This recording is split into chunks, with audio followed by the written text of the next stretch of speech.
good to go. Dune is a movie about nature. It was very important for me to be as close as possible with nature itself. The desert gave us a lot. We captured it with the cameras, and I'm very proud of what we brought back from there.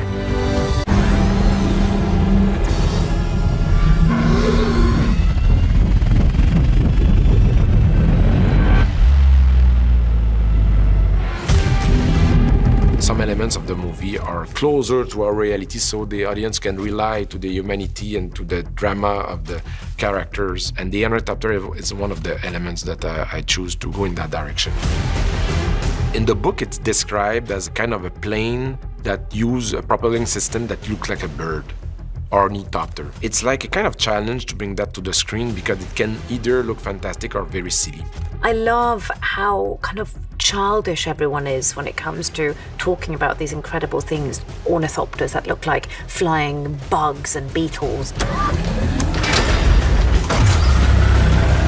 To make this a reality, we started back in February 2018 with Denis, and George Hall came along, and then we conceptualized this first version of the ornithopter. We had insect references, we had bird references, we got helicopter references, and then as we went along, we had like more angular references for the world of Dune. The biggest challenge was Frank described something that flapped and, this futuristic propulsion on Arrakis. I think it was because of the outlawing of thinking machines, so he wanted something kind of low-tech. So I would start doing these little sketches and then start kind of really designing the mechanics of it first and then making that into a shape. What I have in front of me are some examples of my final ornithopter illustration. But the process goes from sketch to drawing, then I will model it in 3D, then come back to drawing, get notes from Denis that may be more otherworldly or more functional. I was trying to get closer to the idea of an insect instead of a bird, because there will be a feeling of power and a feeling that will look more realistic. We were getting closer to a dragonfly cross-mix with a helicopter. Technically, it flaps its wing, but ours is just like a very, very fast movement, almost like a vibration, just like a hummingbird or a dragonfly. I worked with Patrice and also another artist named Coley Wirtz, who took from my beginning designs and took it to the next level, where, really figured out all the details and worked with BGI to build them full size on set. We had to figure out every nut and bolt on this thing for the actors to be inside and out. They've been constructed in such a way that when you're next to them, the amount of detail that they have is amazing. I was just blown away, really. I said to Patrice, I want them to look as real as possible. I want my mother to believe that this thing can fly for real. I want it to obey to gravity laws. I want it to feel muscular. I don't want it to be necessarily elegant. I want it to be like bulky and powerful machine that looks like a military helicopter. These machines, they work into extreme condition on Arrakis. There's winds at 850 kilometers an hour. So you cannot have something that is small and very delicate. They need to be tough, and they are beasts, they're big, especially when they were indoors in London. They look huge and quite impressive. The wingspans are 129 feet, and this one is 75 feet long, and 11 tons, which created its load of problems, because they need to be on cranes, they need to be flying. Stand by to go, guys, please. Worm sign warning, acknowledge. Too cool to go to Ajax 9. So Denis wanted these scenes to be shot in IMAX. This is why the cockpit is in tears, because when the cover is not there, you see the world in there. Also, because of the angles of the glass, you're totally submersed by the desert. It's also to give the spectator an interesting point of view. I think of the excellent skill level of Patrice at the ornithopter, which felt like a real thing. It felt like something that you wanted to strap into. You wanted to put your seatbelt on. Paul, we're not high enough! The job in CG was to add any wings, especially if it needed to animate to open up and then to fly. And there was a lot of work done in animation to get a range of motion as to how this ornithopter flies, because obviously there are some dramatic scenes where it dives down and it's highly maneuverable. Also, like, you have people like Duncan Idaho who, like, you wanted to give it like a certain swagger as well as he flew. One thing which we did do to try and keep things believable is that we did a lot of helicopter work. The idea being that you'd have your camera helicopter shooting an ornithopter, you know, and that way, like, you then use lenses specific because, like, you're actually shooting it for real, you know, and, like, you never get too close, that, like, you never get any of those CG shots which are highly unlikely. There's so many ideas in the movie that are complex, or foreign, or strange, that I wanted the audience to have some ground at some place so they can feel some kind of familiarity. And we came up with that shape that I deeply love, that is very unique. My desert. My Iraqis. My Dune. The character of the Baron is a very small role, but if you gave him enough physicality, you could create such a strong presence that he would sort of cast a shadow over the entire film, which is necessary for a bad guy. I said that you could join her. So join her. I needed an actor with that gravitas, with that range, that will be able to bring the deep intelligence of the Baron and the cruelty. And I will say right from the start that as much Stellan is the loveliest guy, still I'm frightened of him. He's very frightening. When is a gift not a gift? He's not only very gracious, but I can tell that he's a hard worker because of the makeup that he's had to put up with and go through and still be able to perform. He is so imposing in his makeup and his look. The first time I saw him in his look was the first time I met him. And I was like, oh my God, it's incredible. If the Duke's son lives. No, Atreides will live. His performance is what makes that transformation believable. So it's done, finally. We did a tremendous amount of research and design in order to find that shape that will define the Baron. I had long discussions with Denis about where I wanted to go with it, and that he looked different, that he had a presence that you hadn't seen before. I didn't want the Baron to look like a caricature. I wanted a strength and power, and I wanted to feel a menace. One of the first decisions I made about the Baron is that we will not use CGI, but the prosthetics. Because I wanted the actor to be in relationship directly with the character. It's a huge undertaking.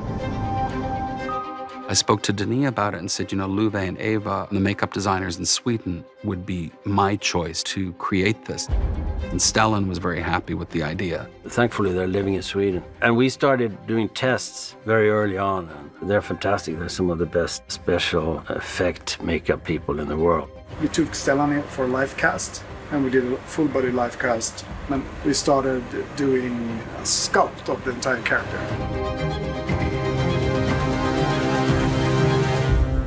If you have the full makeup, it's 7 hours. And it's physically hard. Mentally, I can do it because it's fun watching them work. So the first thing is, in the morning, he puts the cooling suit on. And then we pull this neck on top of him. It's like a big donut piece that goes on top. And after that, we put this headpiece. The big thing is, of course, the change of the face and the shoulders and all that. That is very, very delicate. I mean, normally, the stuntman doesn't wear it more than 1 hour. No, that's I right. can easily do 2 because I'm not a sissy. Yeah, it's a real man. Yeah. And then we put on his undersuit. Yeah, this is the fun part. And then you have the fat skin on, and then the edges between the skin and your fake hands and your fake head has to be hand painted in, and it's a very complicated process. 7 hours later. A lifetime. It required a lot of patience from Stellan, and I'm still grateful that Stellan didn't complain. Okay, sure, no problemo. And I've never seen his demeanor be anything other than pleasant and gracious. And that says a lot, because I know from wearing makeup in the past that it's just not a comfortable thing. That's very good. And I also think that he does enjoy it. Yeah.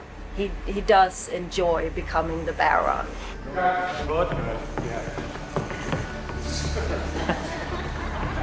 It was mesmerizing to see the Baron come to life. He was quite frightening. Tonight the house of our trade is full, and your bloodline ends forever.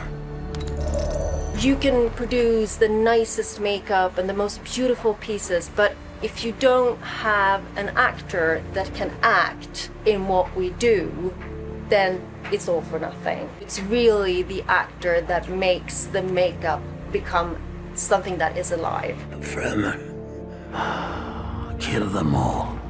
And he's so possessed by the darkness of the Baron. Yeah, fantastic performance. You don't feel wonderful all the time when you're out, but then suddenly something happens, often with another actor, and it swings, and it's music. Oh, this is what I live for.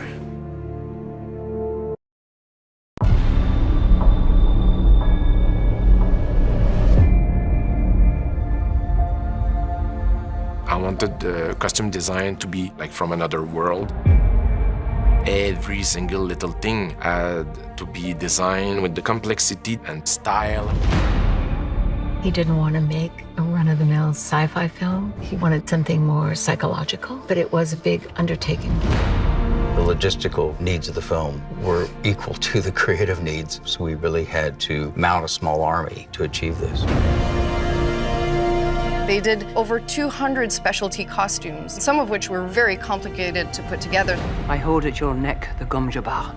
Remove your hand from the box, and you die. We looked at tons of medieval references, medieval nuns for the Bene Gesserits. It was a wealth of places from the past to create the future. One of my favorite images is when the Reverend Mother lands and she walks out of the ship with the following Bene Gesserit women, and they look like scarabs. And it also resembles the harshness of the buildings and the landscape around them. The Harkonnens had their own colorway. The Atreides had their own colorway. And as we worked with this, we tried to separate those houses. You never met Harkonnens before. I have. They're not human, they're brutal. The Harkonnens are very bug-inspired, with layers and scales and crusts. Even their helmet is very ant-like. Oh, the costume is so good. They're some of the coolest things I've ever worn in a film. I mean, the costumes were gorgeous. The way they fit everyone. With the Fremen, the minute you put these robes on, there's a certain regality. The still suit, it's like heavy duty to make something that's just like a gray thing look so beautiful. I don't know how they did it. There was something about those still suits that were very practical. I felt myself come to when I put it on. You've worn a still suit before? No, this is my first time. Your desert boots are fitted slip fashion at the ankles. Who taught you to do that? It seemed the right way. I think that Denis is making a film classic, and I hope people come away with that feeling that I had watching those movies back in the day. Seeing films of this scope and of this passion, I hope that we've contributed to that in a meaningful way.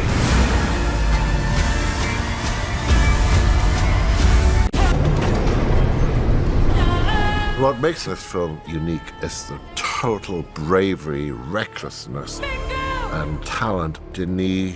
You sit there in a theater and you watch it, you go, what would I really like to hear? Denis is a very progressive director. He sees the value in sound being part of the whole filmmaking process. Because in Dune, rhythm is everything. Rhythm is life, and rhythm, most important, can be death.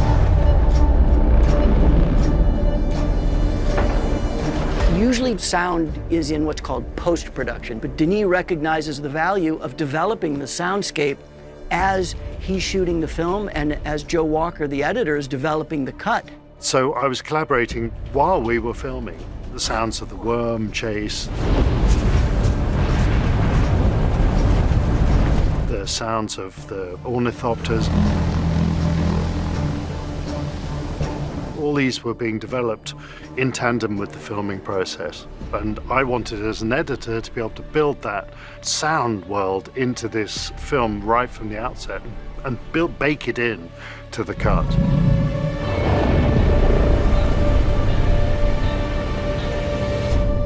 If you approach it in that way and you're understanding his story and what he's going for, I mean, that's what we try to do with sound. You're not doing the normal stuff. You're really going after mood and character development, things like that that would make that come alive. If you want it, make me give it to you. Use the voice. I think the voice was a big challenge because it had to sound like a real thing. It had to sound natural and not like a synthesizer effect. We came up with this idea of summoning the voices of their ancestors. Okay, let's go. Set and action. It was a long process because every single little thing had to be designed to try to respect the spirit in the Frank Herbert's book. It's a luxury to have that vision and not so much rely on your imagination. It's pretty great. When the camera lands, look at the camera and say, kneel. 3, 2, 1, go. Kneel. I think there was an expansiveness to these sets. From an acting perspective, you could just feed off of with ease. It didn't feel like we were shooting on a stage or a studio. I read the script and I can't help it. Images come to mind, like strong images. I create mood boards with references, with little sketches, and I bring them to Denis. So for him, it's important to make this movie his vision. So we try to make something very different from what's been done before.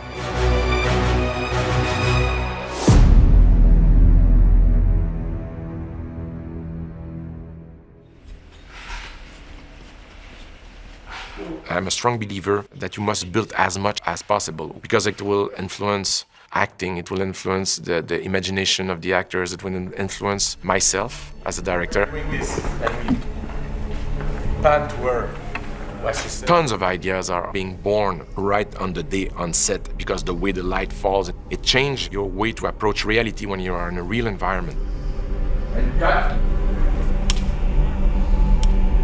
They come from a land in Caladan. It's a bit more cozy. You could almost smell the fireplace going, and it's all integrated in nature. For me, Caladan is what we would relate to as a medieval castle. It's also a big contrast with Arrakis. When Paul Atreides lands on Arrakeen, he's confronted to a new kind of architecture that looks nothing like his home. It's designed to resist the worst sandstorm, and the way to deal with heat is like to have like those thick walls and to have like those huge space. Talk about scale. Yes. The size of it needs to be oppressive. And behind us, we have the mural of the sandworm. The idea is to have murals that show art that shows their type of culture on the planet. Here you've got the god figure of the sandworm. Let me take you to Paul's bedroom, which is a work in progress at the moment. But this is the bed. For me, it was important to have this sense of someone who is being squeezed and could be crushed at any moment. Patrice Vermette had to be very, very creative with space. The set were like transformers, and you can transform them and change them according to the sequences. This room will play 2 rooms. It will be Duncan's room, and it's also going to be Leto's room, and right now we are dressing Leto's room. This is something that Denis and we wanted this place to be a bunker. The residency needs to convey the feeling of a bunker because the wind on Arrakis, they go at 880 kilometers an hour. So it's natural that they wanted to build something that would stand the force of nature.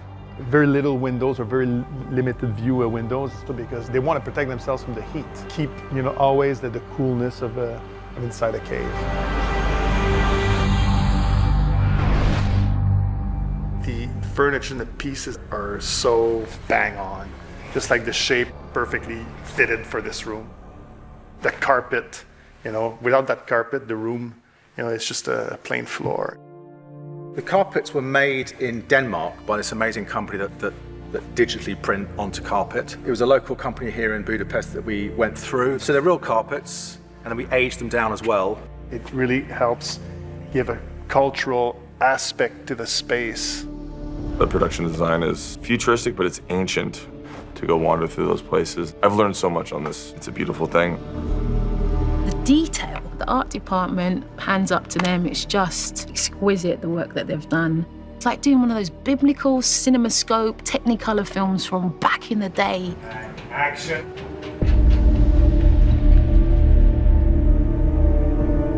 We're in Kind's lab, which is basically a research center where they're basically trying to get life on Arrakis. So it's about how you grow things in sand or with lack of moisture. Looked at scientific equipment, weird stuff, and also then just tried to link it in with a reality, like that's the equivalent of a grow light. Denny didn't want anything that looked remotely like it was from a lab that he recognized. The guys that working at the studio for us made everything. This is just one room, and it's based, I saw early on in my research, Second World War bunkers. It was like one main corridor and multiple circular chambers around. It's an ancient lab, and in the main office there are ancient writing, but if you look at in the texture, I wanted to have some writing that almost is camouflaged in the texture of the rock. So it's the layers of the past, it's the knowledge from this planet, and it represents the culture that has been invaded by the empires.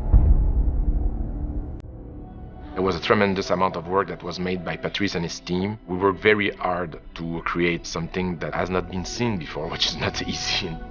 It's very smooth working with Denis. We have the same love for filmmaking. We agree on aesthetics. He's a passionate man. To be invited to work on a movie like this is beyond any dreams. So yeah, I'm very grateful for that.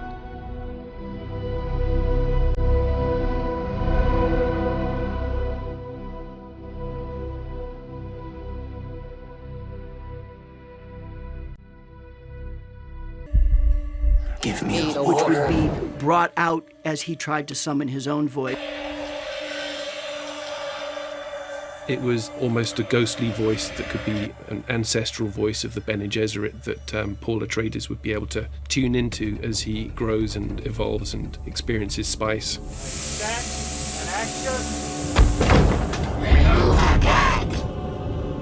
But I don't think we ever fully felt comfortable with it till maybe the last few days of the sound mix. We were in process for the longest period of time on creating the voice.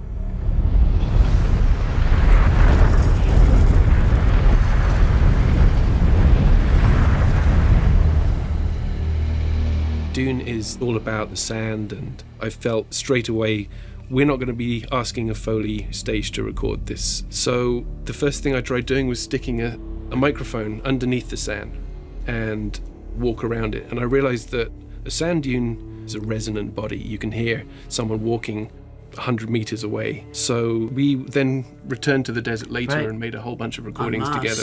Yeah, we spent an entire day in the desert. Theo, in those early experiments, had captured what we found was a really novel sound that most people aren't aware of, and that is that sand itself in large masses at the right humidity and temperature makes these beautiful whale-like groans. And it almost makes the desert like it's its own character because it has a voice.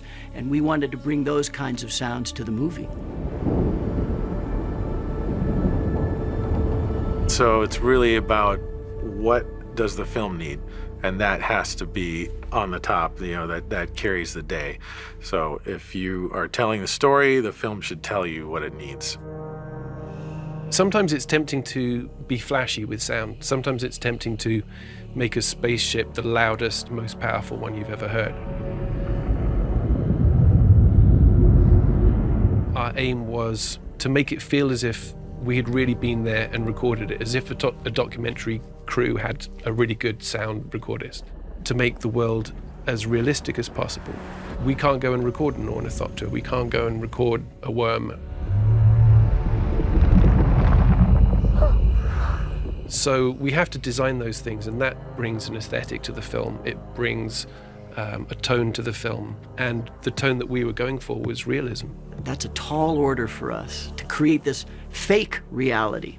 It was always trying to kind of balance sound design and music. You don't really know where one ends and the other begins in this film. In need of a composer, I asked Hans Zimmer if he knew Dune, the book, and Hans answered was that it was probably one of his favorite books of all time. It was one of his biggest dreams to score Dune. So his answer was a big yes. It was always more about the conversation, because I knew the book so well. He knew the book so well. We knew our subject. So now it was figuring out how we were going to interpret something that we truly loved and admired.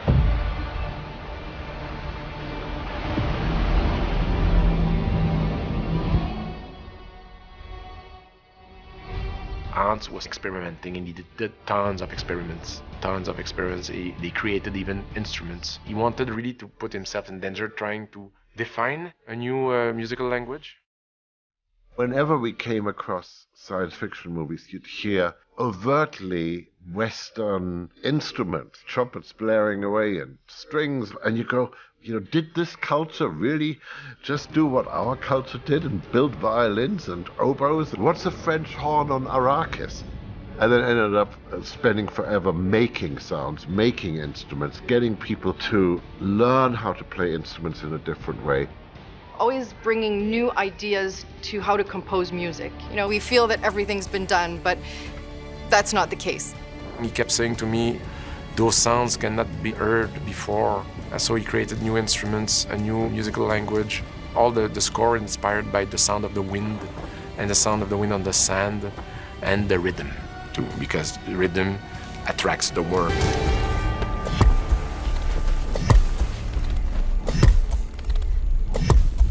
There's a rhythm that keeps recurring in the movie, and that is truly not playable by human beings.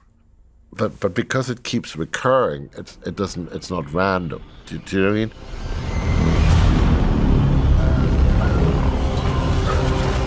It's designed. It just doesn't make sense. It's not supposed to make sense. And it was recording a person in a way that you can't normally record them, then treating each syllable separately and differently. One of the things I love about Hans is that he's part of a long line of German, Austrian composers, and the way that they work of building the smallest organic unit, little cell that could develop into a whole 2.5-hour score. The book is about these houses, and it's about royalty, and it's about an emperor. It's about where do we come from and where do we go? And it's really just a ginormous watch interlocking with interlocking parts. And so I thought that all the motifs should be able to stand on their own 2 feet, but they should all be able to interlock and create one giant forward motion machine in a way. Not just a sonic world, but a thematic world. So he's looking for a piece of music that could be used in any context. It could be slowed down, it could be a romantic version of the theme, it can be a tension version of the theme. It was kind of really magical to see his process.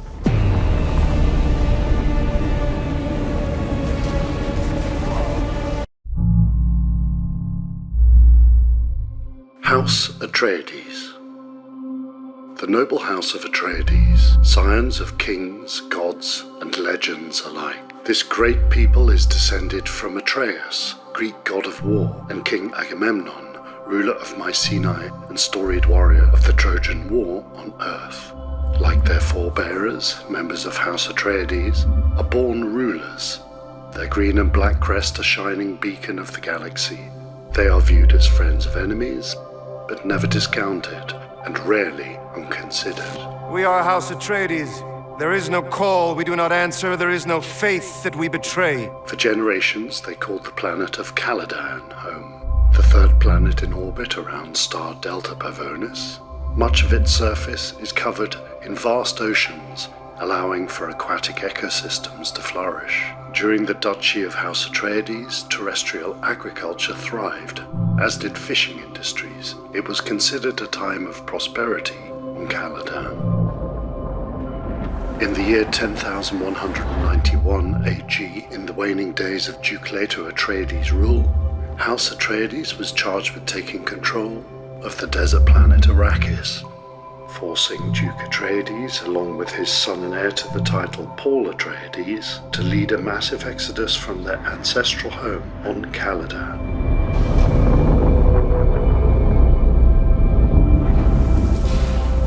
The Atreides takeover of Arrakis ended 80 years of tyrannical rule by House Harkonnen. and sparked conflict between the two great houses that persists to this day.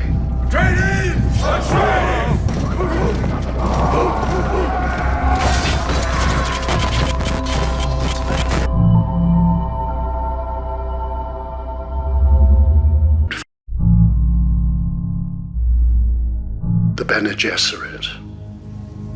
A powerful force both politically and spiritually, the Bene Gesserit are a sisterhood of skilled and highly trained women with expertise in a wide array of fields, including espionage, theology, and sciences. While they possess deep knowledge and wisdom, they also wield physical power with unique fighting tactics known as the Weirding Way, and a powerful vocal skill known as the voice. In fact, Bene Gesserit who have mastered the voice can bend any person to their will. Come here, kneel. The Bene Gesserit possess many additional powers related to their physical body, giving them complete control of their reproductive system, their breathing, and their metabolisms, allowing them, for example, to render toxins harmless. One of the Bene Gesserit's missions is to fulfill an ancient prophecy, creating a unique being that will lead to the betterment of all mankind. They do not sit idly by and wait for this superior being to appear, but rather they take an active role. For thousands of years, the Bene Gesserit carefully cross bloodlines to create this superior being. They call this chosen one the Kwisatz Haderach, the first male Bene Gesserit. For thousands of years, we've been carefully crossing bloodlines to bring forth a mind powerful enough to bridge space and time. One member of the Bene Gesserit, Lady Jessica of the Atreides, is thought to have prematurely taken this task upon herself against the wishes of the Bene Gesserit Reverend Mother. Using the Gom Jabbar was the first step in uncovering whether her intentions were fruitful. Despite their enigmatic motivations, one thing is clear. The Bene Gesserit have their own agenda, and anyone who has dealings with them would be wise to remember it.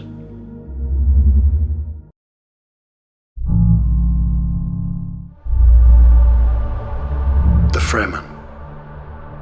It is impossible to speak of the Fremen without also speaking of their home world of Arrakis, for much of their culture has been built around adapting to the harsh environment of their desert planet. The scarcity of water on Arrakis makes this world uninhabitable for anyone unable to adapt. The Fremen have evolved in this hostile environment, the lack of water leading to great conservation skills and a near worship of this life-sustaining substance. A core tenet of Fremen beliefs is that any given individual's water does not belong solely to them, but rather to the entire tribe. What wealth can you offer beyond the water in your flesh? The Fremen have also developed a wide array of technologically advanced equipment to help them thrive on Arrakis, such as the still suits they wear to conserve and reclaim water from the body. Making their homes in the natural caverns of the dry planet, called Sieches, the Fremen share their world with sandworms, commonly referred to as Shai Hulud. They consider this immense creature a tangible representation of God, and their relationship with it is a key component of their culture. The spice found on Arrakis is a significant part of the Fremen diet, contributing to their blue eye color, universal amongst them. The Fremen largely seek to maintain distance from outside political machinations, but this is not always possible, as evidenced by a storied meeting between Duke Leto Atreides and a Fremen leader known as Stilgar. Heir to the house, Paul Atreides would later meet with Chani, a member of Stilgar's Siege. With their tight-knit communities and specific rites and rituals, it is a significant challenge for any outsider to be fully embraced by the Fremen.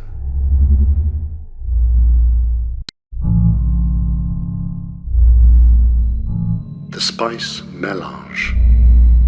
On the planet of Arrakis exists a substance so valuable, so rare, and so necessary to our way of life that countless people have toiled, bled, and even died to harvest this natural resource.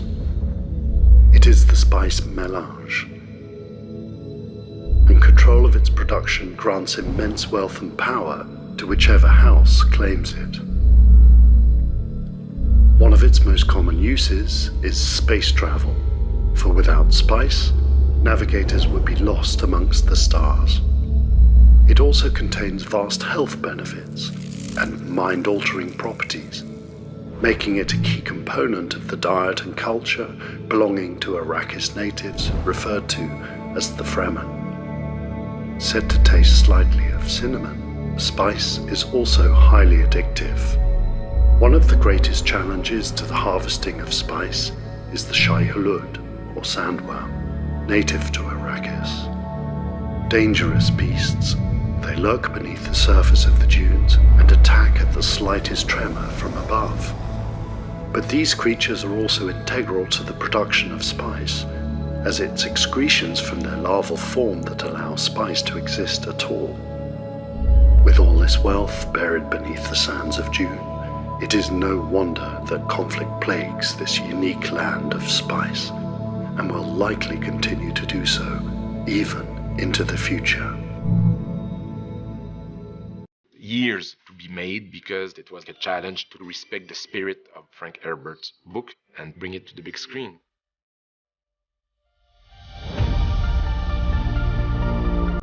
Maybe the most important thing of all, I wanted the design to be inspired by nature. The light, the wind, the dust, to feel that these worlds, these were real natural environments. Frank's book, as a world builder, he created this whole epic. Because I knew Denis really wanted to honor the book, so I would sort of triangulate between Denis' words, Frank's passages, and try to inform how to go forward with my designs. I read in Frank's words in his passages that there was 200-mile-an-hour winds, and everything was really designed to deal with this brutal environment of Arrakis. It's almost like solving a puzzle, how to make those into something you've never seen before in a movie. What I would do is just deal with very simple shapes, and maybe just a little detail on the side, just to give you a sense of scale. That was very interesting in terms of trying to design something that made sense. When Paul Atreides lands on Arrakeen, he's confronted to a new planet. A planet, the most converted and most dangerous planet in the galaxy.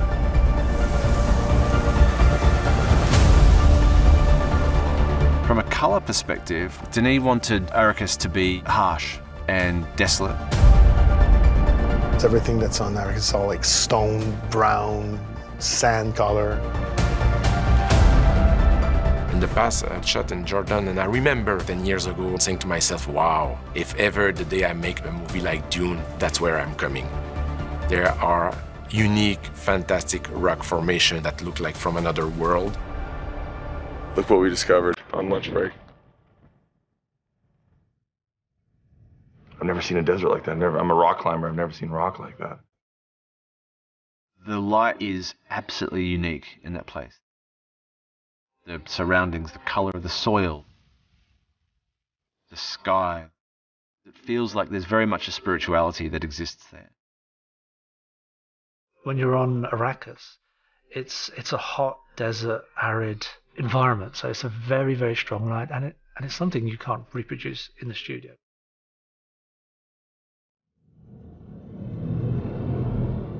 Arrakeen is actually based on an actual area in Wadi Rum. It was scouted via helicopter, and we found this area where it's surrounded by mountains. We would previs certain moves going into Arrakeen. We did rough geometry of the area, and then we created a rough flight path. So the city itself needed to be a monument. We wanted to tell a story with that. This is a city that needed to feel like it was populated and that there were native Arrakeen citizens going about their daily lives within it. The city itself as a character was very important to Denis. We had an opportunity to let him design his own cameras to fly over the city. and we were able to build a low-resolution version of the city, place it on an iPad for him to walk around and be able to design his own camera angle, as if he was shooting it live action from a helicopter. City elements were shot in Budapest. The soundstage were like 2 football fields. We recreated a gigantic tarmac for the Atreides landing. So that for the set extension to create the city, we had to use sand screens. We found when you put the sand screen in the negative, it becomes blue. So it's an inverted blue screen. It works really well for when you're out in the desert as well, because you just invert it and you're already in that color.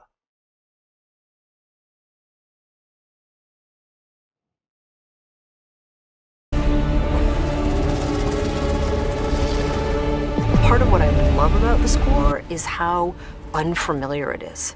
What he did, especially with the voice and understanding sort of where the voice comes from and the ancestors and these different cultures and the blending of these different worlds, it's incredibly exotic, it's emotional, it's intense, it is wholly original and very specific to the film. Okay, let's try one, okay? 1, 2, 3, 4.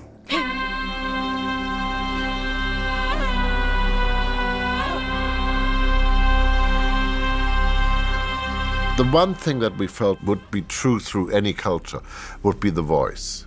We developed our own language and then made those poor singers do truly impossible things. Keeping my spot is the hard part.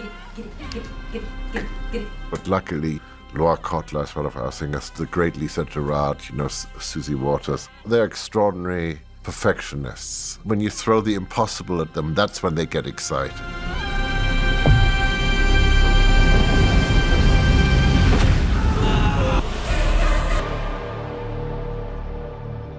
I think it's one of the best scores that Hans has ever written. It makes you feel something in different ways that, a more traditional score would fail to do. So I like to develop my friends, if you look at the very first mountain there. Denis Villeneuve has a grasp on character-driven narratives, small in scope or large in scope. Thanks to the genius of Frank Herbert, here's a story that's on that scale, but with characters and relationships and stories that are dense, and felt. These were the things that made me want to act. Action. Guess I'm not in the mood today. Mood? What does mood have to do with it? Now fight! Part of what makes Dune so great, it's an incredible cast of characters and an incredible cast of actors. It's very easy to get lost into the concepts, into the scale. But at the end of the day, it's very powerful and complex story. There is no call we do not answer. There is no faith that we betray. Dune is the story of the Atreides family that falls into the trap set by the Emperor, who is getting more and more jealous of their growing popularity. House Atreides stands as a beacon where every other house in that galaxy is in reference to that, either as enemies or as friends. What intrigued me about Leto Atreides is the tragic nature of the character. He wants to not only make sure that his people survive, but that his son is the kind of leader that he thinks he should be. Paul Atreides is the son of Duke Leto and Lady Jessica, and he's the future of House Atreides. He's a young man who's facing extraordinary circumstance, trying to navigate it with integrity within the tradition of House Atreides. Fremen make these? Sand compactors and all kinds of ingenious things. What the hell is a sand compactor? That's a sand compactor. My God, man, you've gone native. Gurney Halleck and Duncan Idaho are close allies of Duke Leto. Did feel like big brothers. They rib him, especially Jason. He's the protector of the Atreides. He's definitely the head knight who watches over the family. Sarkar! That's his sworn duty. I think that's what any honorable knight soldier does. Duncan, no! That's his family. That's who he bleeds for.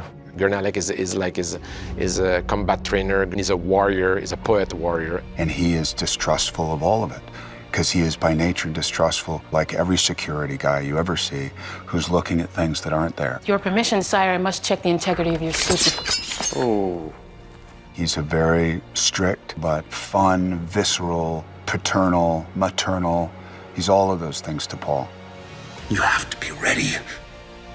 Paul has all these teachers, and everyone has poured all that they know into this young man. To fear what? Tufir Awad is a human computer, and I wanted to go away from the cliché of the very cold human being. He had lived and worked with this family for so long that he had really come to have a dear affection for them. Your mother asked me to check your vitals. Dr. Yue is a trusted member of the family. He has served for the Atreides family for a long time. It's a complex and heartbreaking role for an actor to play. If anything happens, will you protect our son? With my life. I'm not asking his mother, I'm asking the Bene Gesserit. Lady Jessica is part of the Order of the Bene Gesserit. This order that she's a part of, we can say, make her perhaps the non-traditional partner to Duke Leto. The congregation that influence politics from the shadows, that have access to all the leaders, that are counselors and spies for all the leaders in the world. Come here, kneel. This group of women who carries enormous strength and powers. They are bodyguards, they are fighters, they can read people. I hold at your neck the Gom Jabbar. One of the strengths that Jessica has is that she's been taught by the Reverend Mother. The Reverend Mother is interested in Paul because there's a prophecy that a member of the Order of the Bene Gesserit will one day give birth to the One, for lack of a better description. And Paul could perhaps be that person. You're lucky he didn't die in that room. Jessica is having to deal with being a mother, a lover, and this Bene Gesserit. And she always has to question which priority comes first. She has her own ambition. It's a very complex, powerful character. How can the Emperor take everything we've built and give it to that Duke? Every movie needs its bad guys, and the Harkonnens are the old ancestral enemies of the Atreides. The Harkonnen are a family that have controlled the spice for many generations. Frank Herbert created a very powerful character into Baron Vladimir Harkonnen. He just shows up and then his shadow looms throughout the film. He's the cause of many people's death. Raban is a nephew of the Baron, and he is a very sadistic and mean. Not the smartest guy. Raban really wants to please his uncle, and the Baron looks at Raban as more of a pawn, and doesn't really feel much for him. Piter de Vries is the mentat of the Harkonnen family. He's been twisted by the Baron Harkonnen. He's kind of strung Piter out, and Piter is so devoted to this cause of retaining the Harkonnen control of the spice. So squeeze, Rabbit. Squeeze hard. Yes, Uncle. And the vermin. Kill them all. The Fremen are native tribes. People living in the deep desert. They had the capacity to adapt to the toughest environment. Deep heat, massive sandstorm, dangerous predators all around.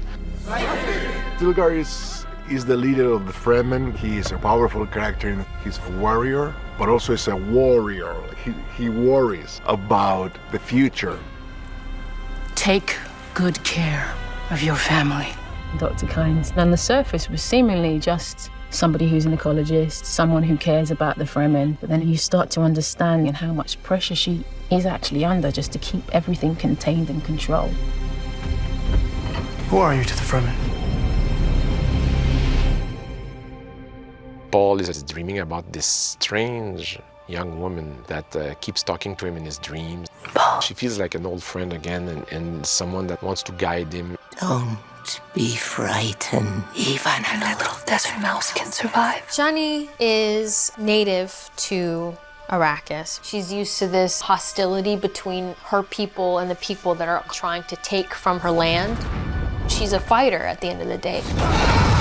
When she does meet Paul, her guard is up. She looks at this person as like, this is a child. But there's clearly something else. There's a glimmer of something between them. I don't believe you're the Lisan al-Gaib.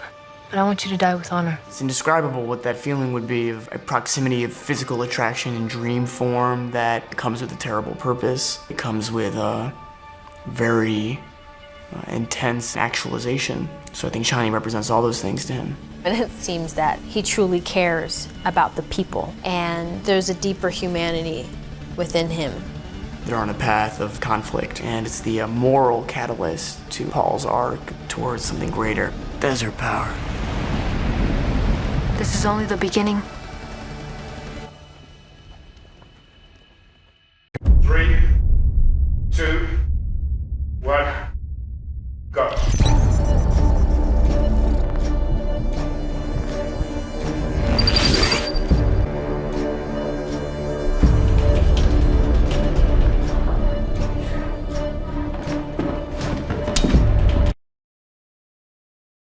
Paul reluctantly training with Gurney Alec. Gurney tries a bit like right at the beginning of the movie to warn him, to wake him up. It's rude. When you first see Gurney with Paul, it's more of a professor-teacher thing, where you're seeing moves. You're in this place where you're like, okay, you're supposed to be tat, tat, tat, tat, tat, tat. That's what we shot first. Those were my first 3 days. But on those days, Josh was captain, you know, had done combat sequences like that. And true to the nature of the scene, he's the weapons master. So he took the lead. Oh, man. Roger Yuan was the choreographer who came up with most of the movement in Dune. Gurney is coming in kind of playfully and yet wanting to teach this young man that where he's going, it's serious. And so the training sequence, it's a choreographed set of the basic blocks, but which are functional in real-world fighting. You have to combination of very fast move, a bit like a chess player that does several moves in advance in order to kill the king. It's the same thing. Guess I'm not in the mood today. Mood? What's mood to do with it? And once Timothy's character says, I'm not in the mood, that's where it becomes a real fight. You fight when the necessity arises, no matter your mood. Now fight!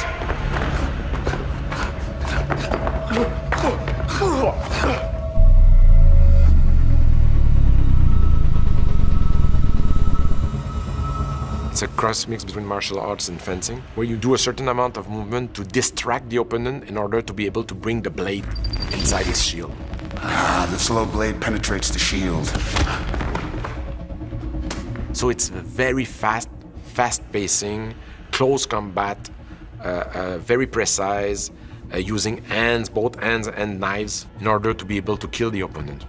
It's a very specific technique that belongs to Dune. Now you can take it away and just send it. Okay, so if that is, you mean like that? Yeah. The Atreides system I based on Akali and a specific style of Akali, Balintawak, which is very, very short movements because their blades are shorter. So it adapts to that type of weaponry. Depending upon the character and also the actor that is brought in, I would love to make sure that their specific abilities physically are being utilized. What was their background? Even if it's not martial arts, do they understand tennis? Do they play soccer? And try to, in their training process, relate to them in that way first, and then kind of slowly guide them along and go, okay, this is how we do it in fight world now. It took a while, but learning kata fighting with the sticks, you know, and filming myself and then looking at it and actually learning from it and saying, oh, I see I'm too far forward and I need to stand up more, and things clicking along the way. Josh is great. I had a great time with him personally, as well as showing him the choreography. Because you want to show the effect of the sword going in, let them drop to their knees, and then decide to cut. It's a fight that was very difficult for me to learn because I'm just more, I mean, look at me, man. You know, it's like there's no, you know what I mean? The silverback. So I pushed myself very, very, very hard. Roger Yuan, we worked very hard together, and I have big gratitude to him. Timothy was great. He had a little bit of a background in Taekwondo. He's got a dance background, so he has a wonderful memory for choreography.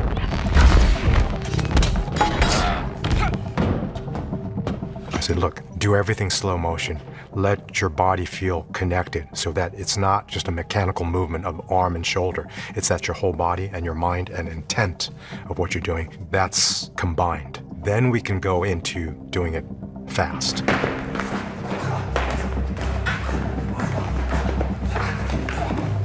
It was quite beautiful to see them evolving through time and to be able to achieve that kind of level of mastery. I have you. Aye. But look down, my lord. You're to join me in death. I see you found the mood. What would you do if your ornithopter went down out here? You wouldn't want to go down out there. It's worm territory.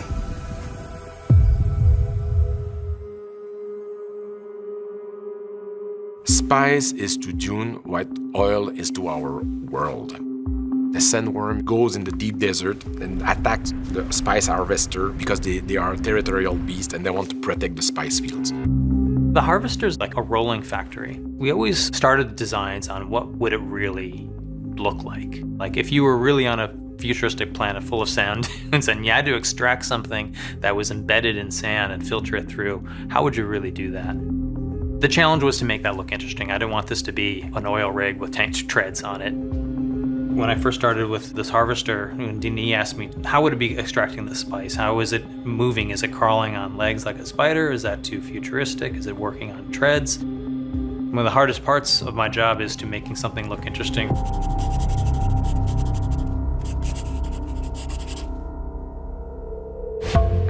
I think we were all expecting that it was going to be 120 degrees and it was going to be miserable, and we're in these still suits and these rubber suits and you're just dying and you're running out in the middle of the sun, and it wasn't. It was very mild and it was fun. It was pure fun because at the end of the day, that is the moment where Paul will be for the very first time of his life in contact with the deep desert and will strangely feel home. Go, go, go, go, go, go!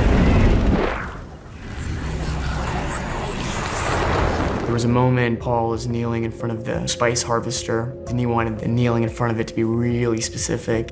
Denis is incredibly conscientious about everyone and about the performers and checking in and making sure things are working well. He just knows how to bring the best out of them.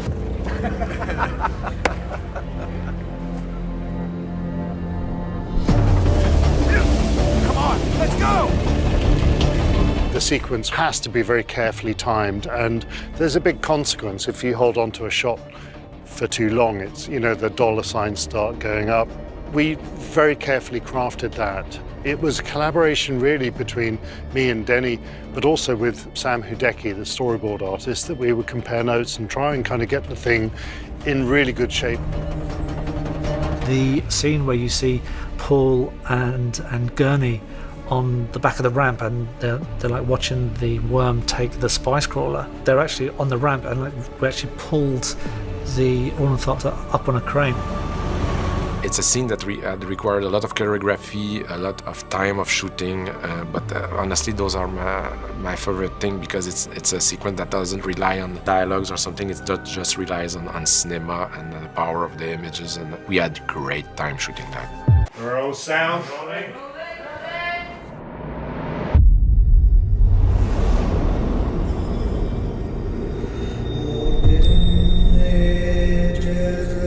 Duncan Idaho is one of the greatest sword master in the galaxy.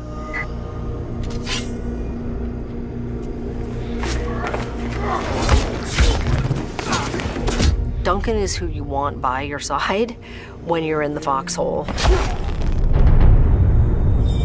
Jason Momoa is a beast. He do his fighting sequence like a dancer. Ready? Bang low, go. There you go. He loves to fight. He loves the choreography. I think it's his favorite part.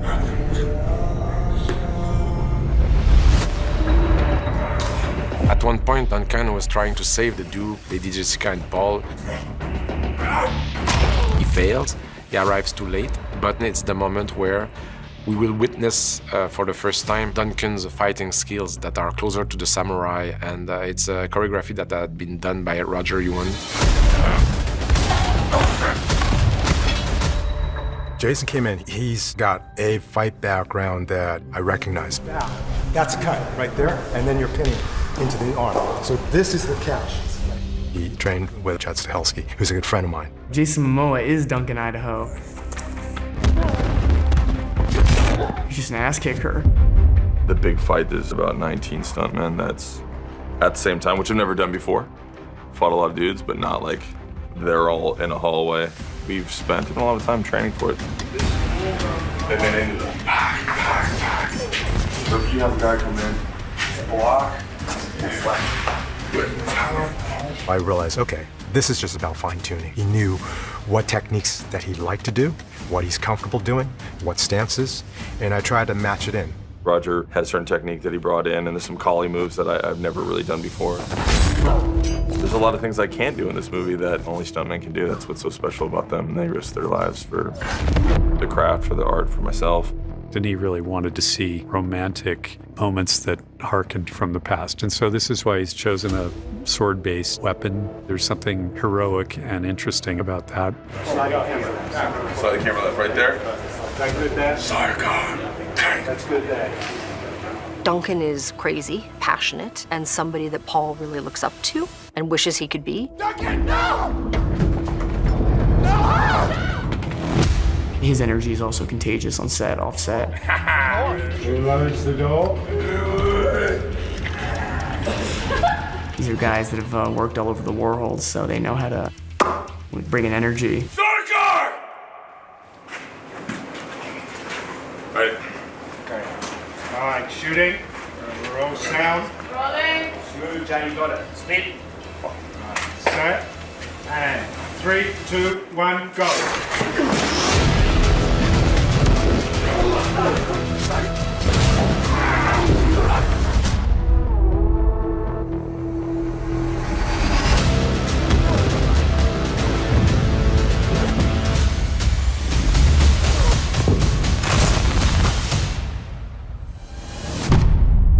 My love was death.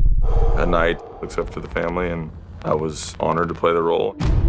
It's really cool because Denis doesn't really get to do those kind of action pieces, and so to see the excitement and like things that necessarily I've done, but it's through his lens, through Greg's lighting, when I go and look at it, I'm like, wow, just a total different experience, which is beautiful. Yeah!